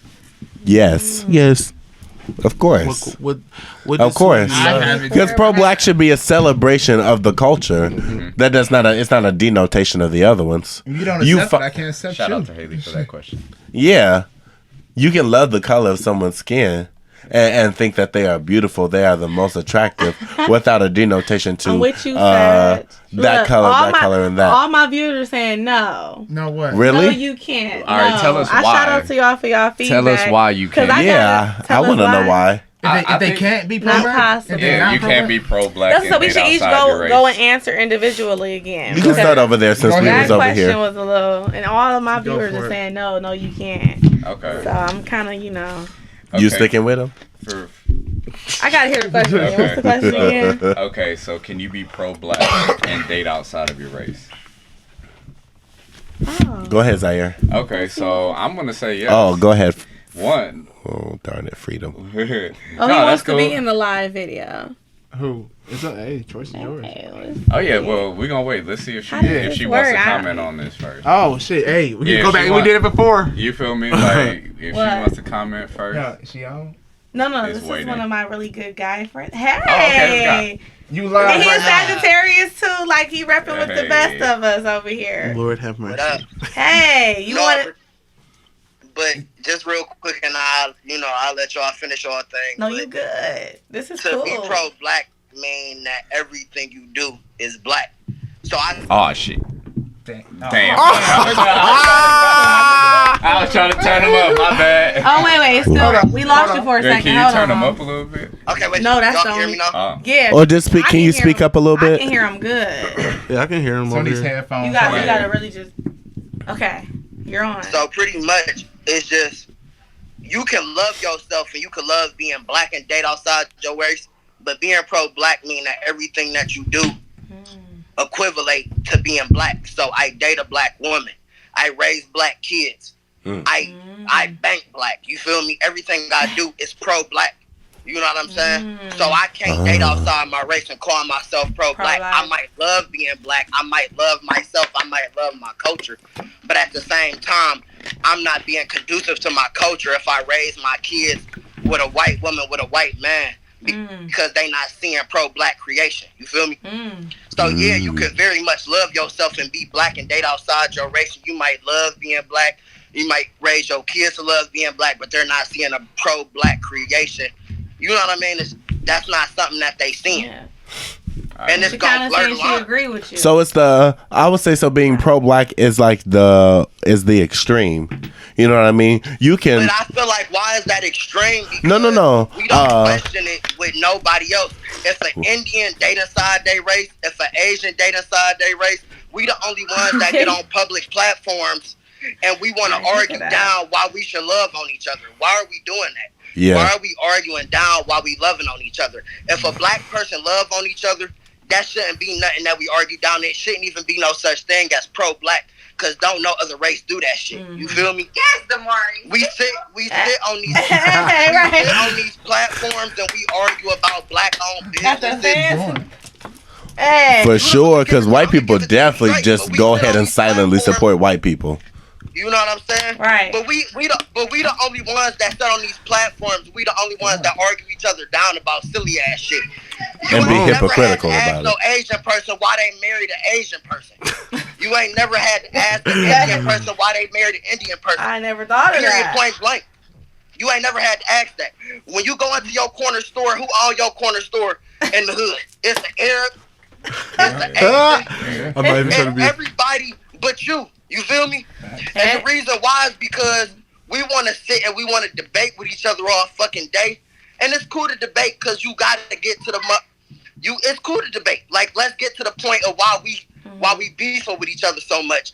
But at the same time, I'm not about to do it on no public platform. I'm not about to argue with no black woman or no black man and belittle you on no public platform. I'm not about to ask no public ass question like, hey, can you know what I'm saying? Like, I'm not about to say, hey, why the fuck is we dating outside of our race? Do that make us pro-black or do that make us not pro-black? Yeah, it make you not pro-black because we even asking the question to begin with. Why are we asking that question? Well, I really appreciate you calling and taking the time out to that was good. Yeah, you gave us a very... No, you good. I thought it turned off. I just don't know how the whole IG live thing works. I don't know if everybody's really seeing this or is it just me. No, everybody's seeing it. Oh, okay. Yeah. I never went live on IG before, so this is new for me. I'm not hip. Okay, I'm like, do we need to exit out then, or okay? I'm gonna let everybody. It's an X in the corner. Well, yeah, if you continue to listen and chime in again, if you feel strong or passionate about something, this is what it's here for. For sure. Thank you so much. Yeah. All right. I agree with that. All right, Seth. Represent. We be talking about astrology too, so. That's what's up. All right. I'm gonna say this for you. That was a real dope perspective that he just gave right there. That was really good. Everybody has the right and it was good that their own opinions. That your Instagram is popping, girl. We got a little extra, extra tea. You know what I mean? Somebody put some extra sugar. I love having the people all come together. Did I read the other thing? Oh, here's what Shakana said. Let's read this. Shakana. Yeah. Did you ever meet her? No, I didn't. Okay. So Shakana's saying this: in order to be black, you have to have someone that understands where you come from and who you are. They'll never really understand if they're outside of our race. Our race, yeah. So Really? I do. Some people can understand. I mean, you can understand but white it, person, but can you really? Okay. For example, I have a lot of like white friends. I've met a lot of my white friends in Toledo, or even when I was at Brush. They crazy. Or even in my adult life, in my career, and I've met some really dope black people. I mean, some dope white people who are for us black folks, or can sympathize or empathize with the struggles we've gone to, but can they ever relate to it? No. Still, I mean, that's really on a broad spectrum, you know, because you do have your impoverished white, whites. Maybe they can relate to the struggles blacks have gone through, but even still, I don't think so. No one will be able to relate to the struggles we've had internally unless you've lived it, unless it's in your blood, it's in your ancestors, because we didn't come from privilege. Exactly. So that's. But does that equate for someone to be with you? Like, is that like in order to like say if I was to date someone white, like, is that a reason for them not to be with me because they don't know my general background? That's what I'm saying. That's what it seems like. Love. I was about to say that. Exactly. Love is love. I'm a very advocate of love. I don't care if you date whoever. Oh, yeah. We have someone else that wants to call in. Go ahead. Okay, nephew. Let me see if we can get you on here. Yeah, I think that's something as people, you know, and even then, as speaking on pro-black, how many people are actually pro-black? If it's black everything, we don't support black everything. No, come on. And then I think why I said it was an extreme. Uh-oh. Yeah, we got a caller calling in. Hey, nephew. What's up, Auntie? I just wanted to voice my opinion basically on what y'all was saying about interracial dating. First things first, I don't know about me introducing myself. My name is Todd. What's up, Todd? Hey. Xavier at Louisiana. Yes. First year grad. Congratulations.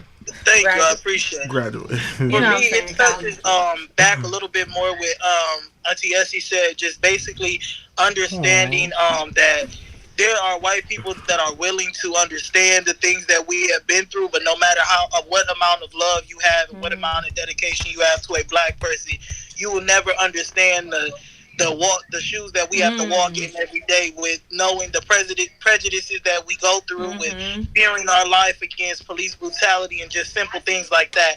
So no wedding band, no wedding certificate, no relationship love can ever negate the fact that a white person will never be equal, or will never have to walk those inferior shoes that a black person has to feel every day. And the fact that we as a race and as a culture are still able to love another person in spite of the things that has been done to us and that we continue to live through every day speaks to me about who we are as a race and the type of people that we are. And so many of today's stereotypes project black women to be mad, or black men to just have that crazy I'm trying to be a street thug attitude. But for us to be a race that continually forgives and evolves and overcomes all obstacles that is put before us speaks to us speaks volumes about us as a race. So no, I don't think that they understand who we are as people, or that they will ever know who we are as people unless you are us. But I don't think that should negate the fact of them dating, or the fact that they should. That's what I was saying. Mm-hmm. That's what I was saying. Now for me, I won't date a white person. Why? Me. I gotta keep my hand in the black pool. But I do understand some of my friends that, interracial things. But that was just my take on it. Okay. That's real. Oh my goodness, that was great. I'm so happy to see you and hear your voice. Hey, we appreciate you for coming. Thank you, Todd. Those words of appreciate wisdom. you. And someone said preach in response to your comments. That's my friend. We graduated together from Hay House. Hey House. I'll be home next month. I'll try to catch up with you. Alrighty. Thanks for tuning in. All right, love you too. Bye bye. Keep going. I want Corey to elaborate on the pro-black, how it's in an extreme. So I say it's an extreme. I'm looking at it kind of like a spectrum, right? So that's like somebody else. Boom. So you have this line. So you saying that pro-black, where I create black, I love black, I support black. I only buy black. I only bank black. I only sell to black. I exist and evolve around black. That then is an extreme. And if you can get to that point, you have secluded yourself from pretty much the rest of society. Mm-hmm. No. That, and if you get that and that's where you want to be, that's fine. But that is an extreme because you're going to encounter white people.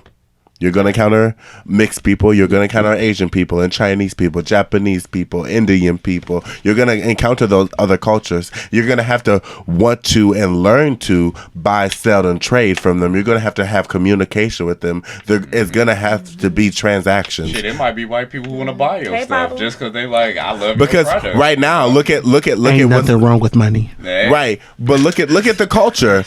Black culture is in, but the number one consumer. Give us some ideas or topics y'all want us to discuss, if anything. But it's definitely one of those issues where we have to shade. White people support my work more than black people do. Yeah, and white people come to my shows. I do pop music. White people will come in and buy tickets. And dance too. For Aaron Carter, I had almost 40 tickets sold at $20 a pop. Most of those people were white. Got money. Were white. Yeah. I mean, we do need better. But we want, he did his thing. But like, so you think about that, but they want you to be pro. Like, oh, why don't you play in the urban clubs?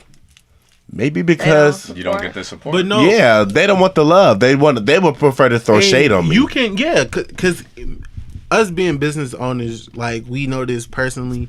Black people don't like to see other black people win. And not unless they winning already. Unless they with you. Yeah. That's the only time they want to. Unless, hey, can I get some money too? True. You have people. Shit, we win together. We winning together. We win together right now. We're creating a new culture. Exactly. But I don't understand. All right, we had a comment. Back to that. That's good, Acid. She's saying that's not true. You have people of other races who only buy from their people. That's true. That's true.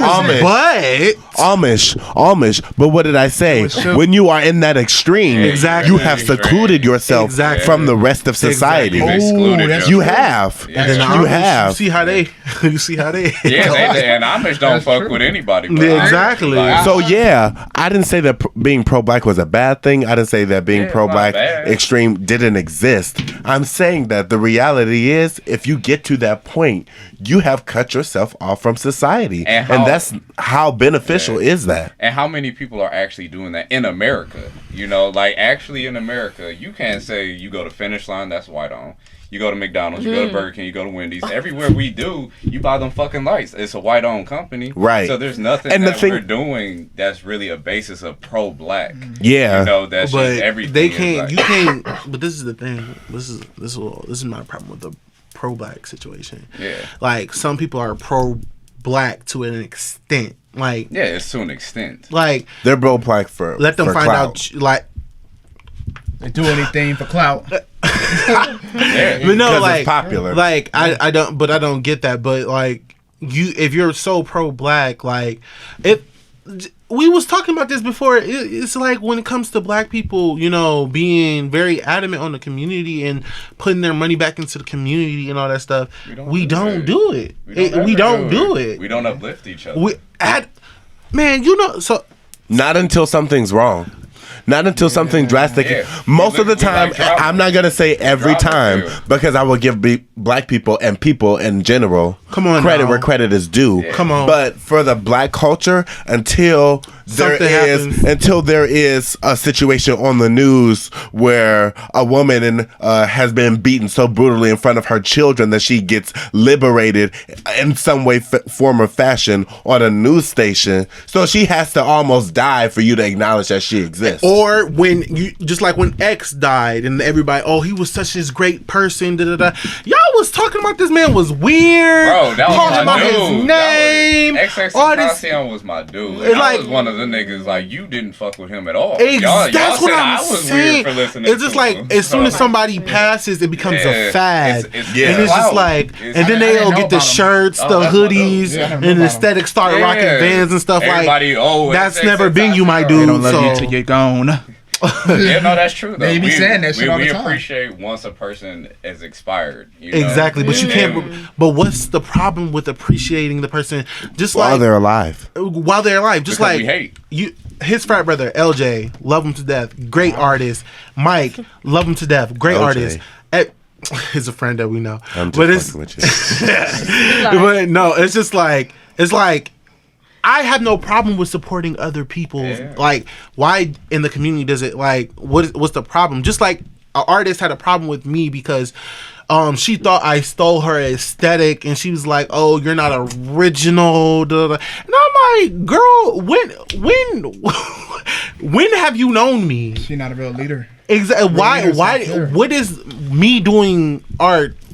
And everybody's doing art. And even then, she should come like, let's collab. Yeah, that dynamic would have been so powerful. Yeah, let's collab. Let's both paint a picture. Let's have an art class. You know, I'm on shit like that. Come together. Yeah, but she was like, oh, she tried to sell me, talking about, oh, well, I see people stealing my aesthetic. That they doing videos now. Girl, shut up. Nobody. It's a video. Keep doing you, brother. Fuck him. And that's the problem. One of the. That's why. That's a distraction. It's like a test. Social media. That's all. Social media and it's envy because it keeps the drama filled. You know, because that's why. Yeah, let's talk about social media. That's a good topic. That's why everybody. I'm gonna stay out of this. I can't wait to title this podcast. Social media. I love it. You see me on it right now. I guess the question I'm posing to the panel. Yeah. To all of our viewers out there. Oh, views of social media. Can I turn my mic off? Yeah, what's your question? What do we answer? In regards to social media, positive or negative? I think we should have we should do a poll. Or you should do, or why is it positive and why is it negative? Yeah, I'll say because there's for every good there's a bad. Please. It ain't one way. He ain't saying shit. Man, you can express both sides. He might not want to say nothing. I want to, but it's just like or negative. Everybody got an answer. Let's have everybody. Do you want to start from this end and then go this end, or you want to go back? Go this way. Okay. Oh, we did. Okay, since we started over there. Okay, so I say for social media. Boom. I'll give you an example. It happened here tonight with all of y'all. Mm-hmm. So when I first started, my friend from Tennessee. Mm-hmm. Look at that. That is the power of social media. Mm-hmm. That is one of the privileges that social media has provided. Now, you know what? I might have to go look for an Airbnb. Hey, Cammie. Hey, Miss Jeter. Instead of, spending $100 a night for 3 nights, would you mind if I slept on your couch? I'm really trying to go get my album mastered. Mm-hmm. I will play it for you. I will show you the work that I've done behind it if you let me stay there so that I can go get this done. So the power of connection and communication. Mm-hmm. But it's negative because of the idea. Well, wait. We're going to do negative next. Oh, we're going to go positive first and negative. Okay. Positive for me. Come on. For every entrepreneur, for every business owner, it's always a positive. I mean, not always, but it's like when it comes to getting your name out there, getting that reach, getting that drive, it's something about looking at the reaction of people to your post, like people hearting it. Like it's not like a it releases the dopamine. Exactly. It's like, okay, dopamine's in your brain and gives you that pleasure sensation. Exactly. Like not as far as like now, as far as like personal picture, like that's going to be another subject. But I'm like, is when people seeing my art and they're enjoying it and they're like, oh, I want to buy this. I want to that's positive. Like you, and then that, like, say you blow up and then people, your art can, or whatever you're doing, whether you're doing shirts, shoes, whatever, because y'all know Saya, right? Mm-hmm. I love him. Yeah, I want to buy a pair of his shoes. I gotta wait, but I'm gonna get me a pair of them. Yeah. I'm gonna get me. But no, seriously, like as far as positive, I feel like outreach, the positive comments and feedback you may get. Granted, you may get negative, but we're not gonna talk about negative. But as far as outreach, getting input, people saying, oh, you should do this, and connections. Yeah. Like I would never like me and him have never like intentionally. I saw him once at Toledo. That's it. Yeah. But me and him have like really not like really interacted. Yeah. And then until he starts seeing my art on social media, I start following him on his podcast and all that stuff. And I'm like, I really want to do this. And that's the thing. It's like outreach and, you know, connections and, you know, vibes. So, that's what the good uses. Yeah. Sorry. You just yawned. That was me. She yawned like 4 different times. Day, y'all. I'm here now. Right, and tomorrow is about to be long too. Yeah, I had a long work day. So go ahead, your turn. I was about to all right. All right, but yeah, I feel social media is great, man. That's how y'all on here now. That's how I started this, you know. And besides that stuff, and just networking aspect, like he said, I network with him through social media. You know what I mean? Well, I know this guy. If I know y'all, you know what I mean. But that's just the power of it, man. Just it connects you with people, and you know. So I can really say. I can't really stretch it out. It's like the same things they saying. Okay, so the positive to me for social media would be what everybody kind of already. I'm piggybacking on what everybody else said. It's the connection. Yeah. I do feel like social media, positive of it is that you can stay connected with people. It's people that I follow from like high school or middle school that I don't necessarily talk to anymore. But you know, it's nice to see that everyone's doing well, that everyone's still thriving or trying to be successful in their own positive way in the community. And it's like you don't have to talk to a person every day, but when we go to that reunion, it's gonna be like, oh, it's all love, you know. So I think it's just a way to continue the connection. So I think that's a positive for it, or like for you know, exposure to things, that's clothing brands, this show, for example, your art, or just if you're trying to be a positive influence or motivational speaker, you know, social media moves that as well. So. Take advantage of it, because it ain't gonna be here for long. Well, it's gonna be here forever, but yeah, that's my input. Mine is inspiration. Inspiration is a part of what my social media is used for. I really don't look for it. I haven't gotten to the networking game. Justin and my friend Benita always on my ass. Yes, you need a network. You need to put your shit on there. Put your content out. Like, and I will. I have a question. Yeah. Okay, so you're a what again? A writer / creative director. Yeah. That's awesome. Yeah. That I already know. Like, I'm not trying to be a creep or nothing, but when you like put your page on my phone, I'm like, oh, so I'm scrolling, and there's a picture on there that I was about to like, but it's a red picture with like the silhouette. Oh yeah. Dope stuff. Good look. I appreciate it. But yeah. So inspiration, I think that's my greatest, especially being a writer. Sometimes you have those blocks. And I'll look and just scroll through my Tumblr, Pinterest, or Instagram, and it'll be something that'd be like, oh, I can make a story out of this. Or it'll just push me to do something outside of my norms. So I'm like, that's dope. You know, like, I love what they just did. So let me get outside my box, you know, try something a little different. You know, so inspiration is this greatest form for me when it comes to social media. And just looking at every artist, you know, art is a powerful thing in itself in every sense of fashion. So before we go to the negative, I just want to throw a little in there because so I was talking to my coworker the other day, and we were talking about like literally how your phones track what the activity you're doing. So she was saying for her example was Facebook. I don't even go on my Facebook every day, but yet it's running up so much data on my phone. It's collecting so much. And then she was like, have you ever noticed going on your phone and scrolling through your timeline, all of a sudden you find something that you just searched through your phone? And I was like, I thought at first. No, I will say something. I'll be like, or the area you're in, it even tracks where you were. I was at my friend's shop earlier. Next thing you know, I'm scrolling through my timeline, and his sponsored post pulled up. Or I'm looking at Airbnbs one night with my friends. And I go on IG and I see an Airbnb in Cleveland, Ohio. Because literally, that happened to me yesterday. Because it's like, I want some Chipotle. And you don't really Chipotle ads popped up. When it comes to social media, you find what you're looking for. They like, but it's just oh, you need this? No, that's scary. That's scary though. Like, I don't. I thought at first it happened to me a couple times. I'm like, oh, and it keep. Our phones are controlled. Y'all know this stuff. Exactly. Just like I was in the same area with this dude, and it said that I waved to the person. I'm like, when Why not wave to you? Yeah. I don't even like you like that. Why am I waving to you?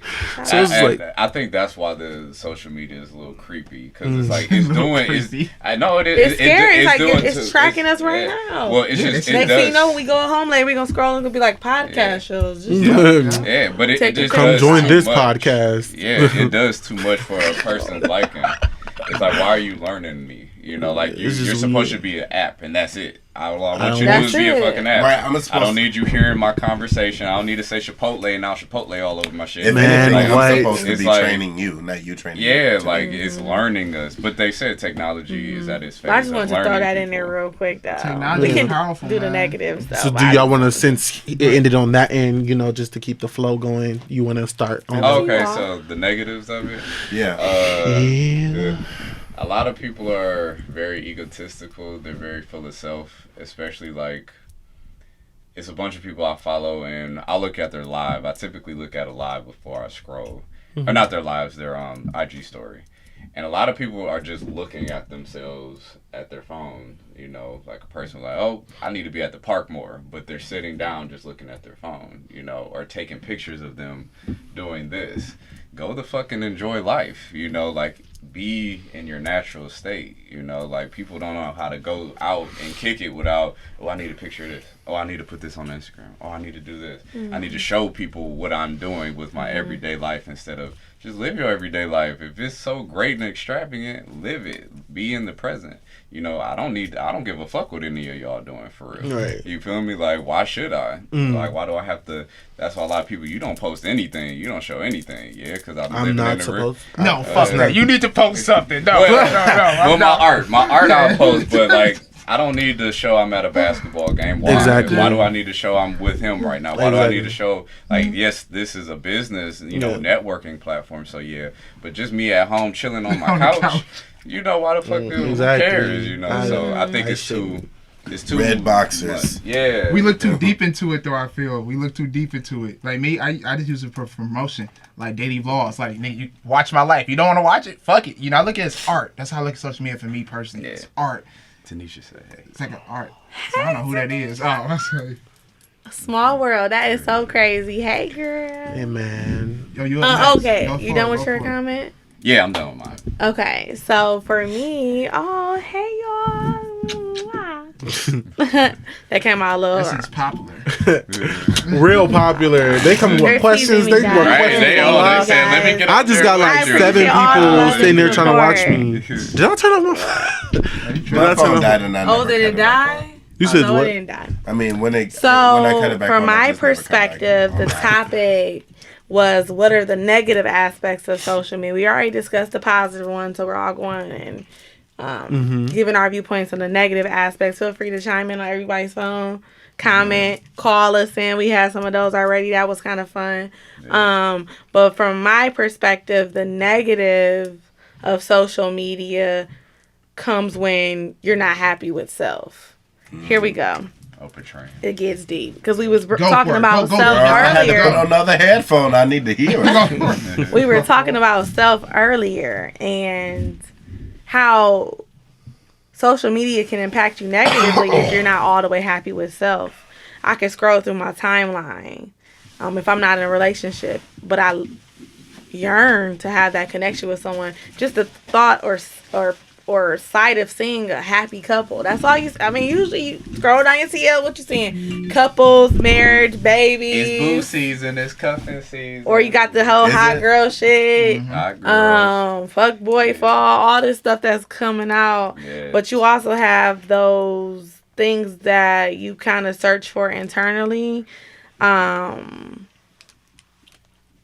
That when you see on social media can trigger you negatively. Yeah, it can make then your thoughts start running. Then your anxiety gets high. Then you're comparing your life to others, right? Yeah. You're comparing your life to others, and that's when it can become a negative or toxic feeling for people. That's why you hear a lot of people say that they need social media breaks and this, that, and the third. I'm going to read some of these comments I'm getting. So negative social media impacts people off clouds.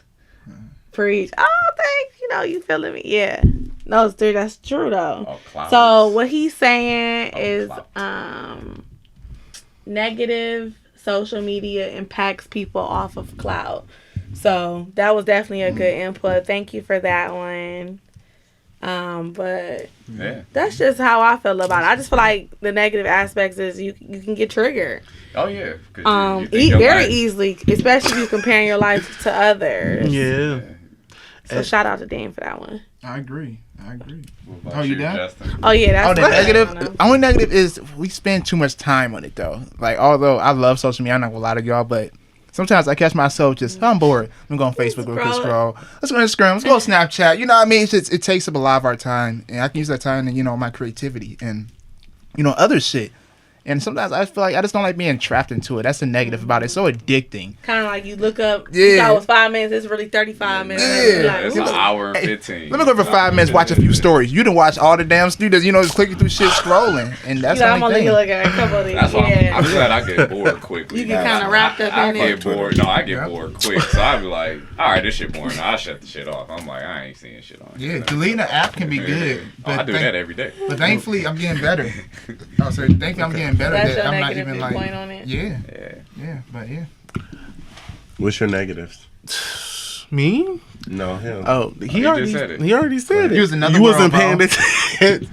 Fuck you then. Or maybe it's because you're so far away from the mic that I can't hear you. Y'all can go ahead. Y'all go ahead. But I did. The negatives of social media. So, people use social media. So do you see it as a negative? I mean, yeah, I really do.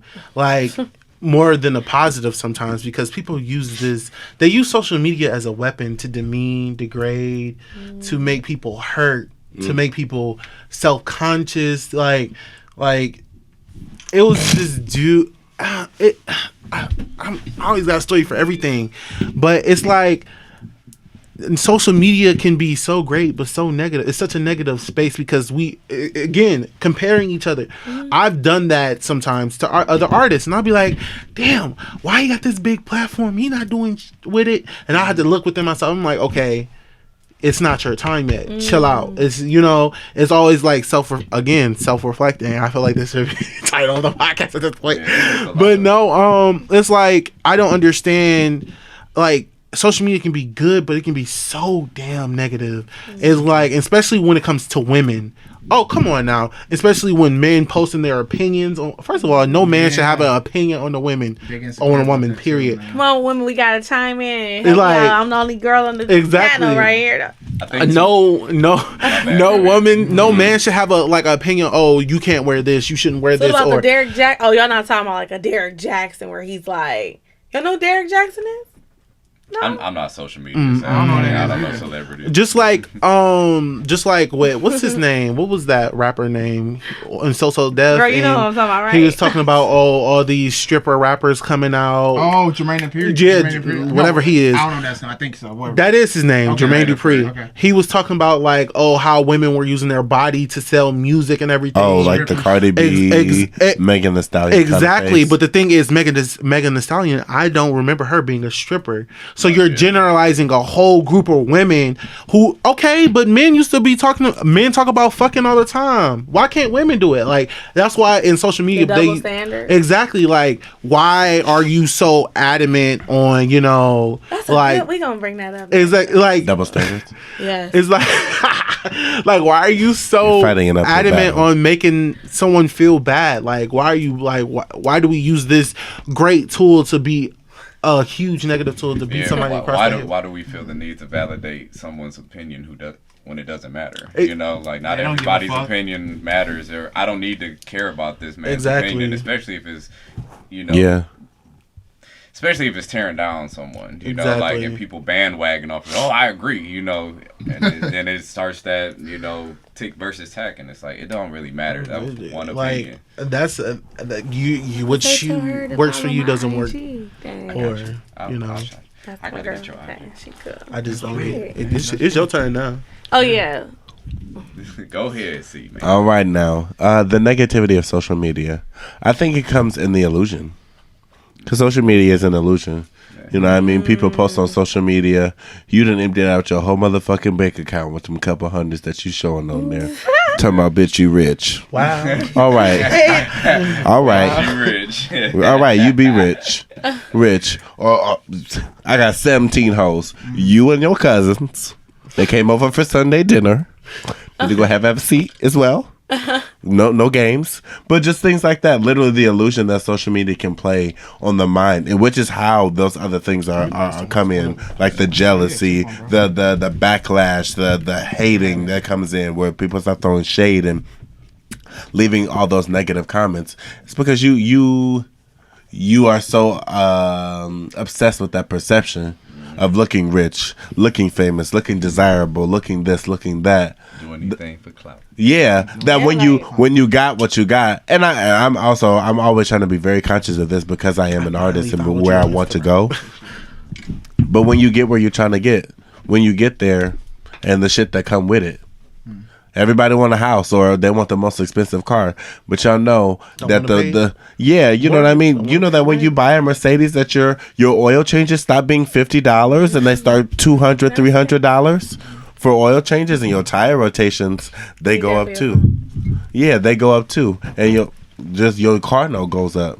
But you want that new car, but you don't want the responsibility that comes with it. Yeah. So it's just kind of that illusion, I think, is the negative part. But it's also a self-actualizing part. You know what I mean? It's very true that when you have those moments where you can be like, you know what? I know this isn't real. Yeah. I know this isn't real, and I know that within myself, so I don't even have to tolerate that. Deep into social media. That's called deep, though. That's but how? Yeah. But I think that doesn't happen immediately. That happens over time. Yep. That isn't because you went on Facebook today and scrolled through your timeline. That's because you've had Facebook since 2013, and your ass has been on there each and every day. Man, I remember 6 years ago when that bitch, her teeth was fucked up. Oh, now she got a husband. Oh, somebody love her. Oh, she got a baby. No, he's right though. You're not mad because you saw this picture. You mad because you saw that 6 years ago that she didn't have that. Mm-hmm. That she wasn't where she is now. That she's grown. That she has self-love. You're mad that you don't love yourself. It's she's showing how much she loves herself. You're mad at her genuineness. But that's all that image that's being portrayed right there. It's a very thin line that happens on what's real and what's not real on that platform. You picked up the mic. I'm sorry. Well, he was going in. He was looking at it. He was going in. Well, no, that's facts though. And if you one of them people, okay, you a sheep. You a sheep. You feel me? Like a lot. Not the noise. Not the noise, bro. He's right though. Like you said, you be on there for 6-7 years, locked into that shit. Eventually, it's gonna get you. Yeah, it's gonna get you. Yeah. Shit. Well, don't hate on that. Never gonna get right. It's not worth it because you never know. You never know what it took for them to get there. Mm-hmm. Yeah. You know what I mean? I ain't trying to find out. Most of the stuff that people go through, facts. You learn about 5-10% of it, and the other 90% stay hidden. Yep. You know what I mean? They'll tell you pieces of it, but they ain't gonna tell you the real. Right. People are always gonna tell you what they feel like they want you sell. To know. Or want you to know. Mm-hmm. They're gonna always give you that percentage. Okay, I'm gonna let you know. Just like if somebody was selling lashes and they had cheap vendors, they're gonna be like, "Oh, I started from this. I started doing this, da da da da." But they ain't gonna tell you about the cheap vendor because then it's gonna take money out their pocket, which is really sad. But you know. See, I like to tell my bad parts of my life too. You know, it makes me authentic. Like this nigga's read. You know, I used to just promote all the good shit. Now, like I promote the bad shit too. You have to. It shows like it's humility. You have to. Yeah. You're human. That makes you human. Yeah. Like, I ain't gonna throw everything. I ain't gonna like 100%. You know what I mean? But, I had the best. But nobody put 100% anywhere. Yeah. Right. Yeah. I don't think that's real. I don't think people do that. That's not a realistic thing. Giving your all to something is one of the hardest things that you can ever do. You know what? That's one of the hardest things you can ever do. Honestly. And the one thing that you should be giving it to is yourself and to happiness. Shit, Kim Kardashian did it. What'd she give her all to? Ray J? Or Kanye? To the life she living. To the life of sucking up black men. That's what she. Yeah. Okay, all right. Okay. They called me a Slurpee. Well, it's time for me to go. All right, y'all. So it's been nice knowing you guys. No, but it is like 12 o'clock though. We've been this for 2 hours. It's gonna be hella long to edit. So y'all trying to close us off with anything y'all want to say to For people, sure. where to find y'all on social media and everything and whatever. Y'all go down the line. Whatever. Go for it. You got this. Oh, it ain't no freedom. Yeah. Okay. Go ahead. When is this coming out? I'll give it like 6 days. 6 days. So in 6 days. Next Tuesday, probably the 24th. Boom, bet. Well, Excuse me, sir. I'ma go This is ahead. not your time. That's I thought we was going down the line. because when you said the 24th, that's my birthday. Oh, go ahead. So I'm gonna go ahead and present, sir. Back off. the Irrelevant. mic. Don't Irrelevant. See, you know what? I'm a Libra. Don't let this cool, calm, and collectedness fool you. Okay. I know it because I know. And so you know we can go there, and we don't want to do Irrelevant. that. Irrelevant. Keep it classy. Keep it classy. But my name is Corey Michaels. I'm a singer-songwriter based here in Cleveland, Ohio. If you're not doing anything on the 28th, which will be 4 days after this episode comes out, I'm playing Ingenuity Fest right downtown Cleveland at the Dingy Stage on 7 o'clock. I also can be found on all streaming platforms. That's CorryMichaels. Corey Michaels. You can stream my new single Fair Fight. Check me out online. Come and visit me in person. You'll see just how cool I am and get to know me. I think that's super, super important. Not to just know my music, but know the person, because that's really what makes the difference. And it's been an honor and a pleasure to be on the show. That was such a great outro. Like, how we gonna come back from that? Go ahead. Oh, it's my turn. Yeah. Oh, I can promotion. speak. And by the way, y'all live on Facebook too. Wow. I didn't say you couldn't speak. I just said you should have respect. Irrelevant. And this is okay. And this is why you are where you are. Signed out. But no, if you're looking for me on social medias, my name is Tyler Jordan on Facebook, Tyler Jordan on Twitter, and on Instagram it's Tyler the Creator, TYLURCREATORR. Business page on Facebook. Oh, Tyler's Graphics Designs. That's also the same thing about Instagram as well. So, and yeah, buy some art. I have art for sale. Buy art. Link in bio. To be honest. Go ahead, Easy. All right, Easy E here, SCE, whatever you want to call me. I'm your girl. I wanted to just say I had a very good experience on this show today. I was filled with a lot of love, creativity, and great minds. I love when the minds can come together and we can just all pull things from different perspectives. So I really am thankful to you. Thankful for you. Justin, whatever you go by, what you said. Justin, Jay Gaines, Harold, Killer J back in the day. So we go way back. Oh man, everybody know you still like that. Killer J. I'm very thankful for you to have me on your show today. I want to say thank you to all of my great followers for viewing the podcast tonight. I hope you all enjoyed yourself. We had people call in, which is very dope, comment and interact with us. So that's what it's all about. It's about love, expansion, sharing your viewpoints and thoughts, and all coming together collectively. One love. Essie. For sure. Out. For sure. Shit. Mm-hmm. I appreciate all y'all coming on to the show. I'm glad to be a part of this show. Shout out to Jay Gang, shout out to Essen, shout out to Sia, shout out to my man Tyler over there. You feel me? Like, it was just good to be amongst good energy. This was a great discussion. It was good. Even if it had its little combative moments, but that's what make a great show. Having difference of opinions. Someone collect their friend. Hey, y'all sit together next time. Yeah, we gonna have the duds on the milk duds on the opposite milk side.